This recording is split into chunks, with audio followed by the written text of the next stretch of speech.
জয় যিশু জীবন্ত ঈশ্বরের জীবন্ত বাক্য। গলগথার পূর্ণ মরণ।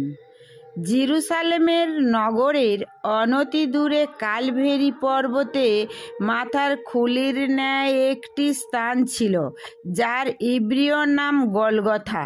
সেই প্রকাশ্য বধ্যভূমির উদ্দেশ্যে প্রেমের রাজা খ্রিস্টকে নিয়ে রওনা হলো এক রক্তলোলুপ বিশাল জনতার শোভাযাত্রা। ক্রুশকাষ্ঠ স্কন্ধে প্রভু এগিয়ে চলেছেন ধীর পদক্ষেপে। তিনি অতিশয় ক্লান্ত পরিশ্রান্ত। উত্তেজিত জনতার তাণ্ডব নৃত্যের মাঝে মাঝে এখনো সেই স্লোগান শোনা যাচ্ছে, দূর করো, ক্রুশে দাও এই ভণ্ডটাকে। একেই বলে ভাগ্যের পরিহাস। মাত্র 5 দিন পূর্বে আর এক মিছিলে সামিল হয়েও জনতার অনেকেরই সেদিন সমস্বরে জেরুসালেমের আকাশ বাতাস মুখরিত করেছিল খ্রিস্টের জয়ধ্বনিতে। আজ তাদেরই কণ্ঠে ধন্য ধ্বনির পরিবর্তে শোনা যাচ্ছে ধিৎকার।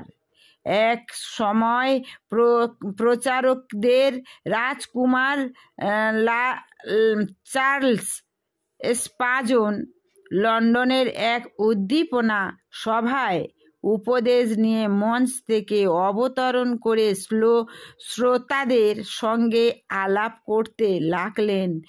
এক বৃদ্ধা ভদ্রমহিলা স্পার্জনের উপদেশের ভূয়সী প্রশংসা করে বললেন, বাবা চার্লস, প্রভু এখানে আজ উপস্থিত থাকলে তিনি আমাদের চেয়েও বেশি খুশি হতেন। এর উত্তরে স্পষ্টবাদী প্রচারক বলতে কুণ্ঠিত হলেন না, মা কিছু মনে করবেন না, আমার তো সন্দেহ হয় উপদেশ শুনতে খ্রিস্টরা যত ভালোবাসেন তার শতাংশও তারা প্রভুকে প্রেম করেন না।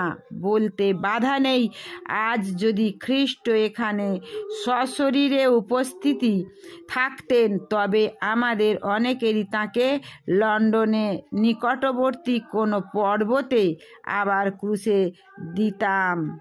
জয় যিশু। সবাইকে ভালো থেকো, সুস্থ থেকো।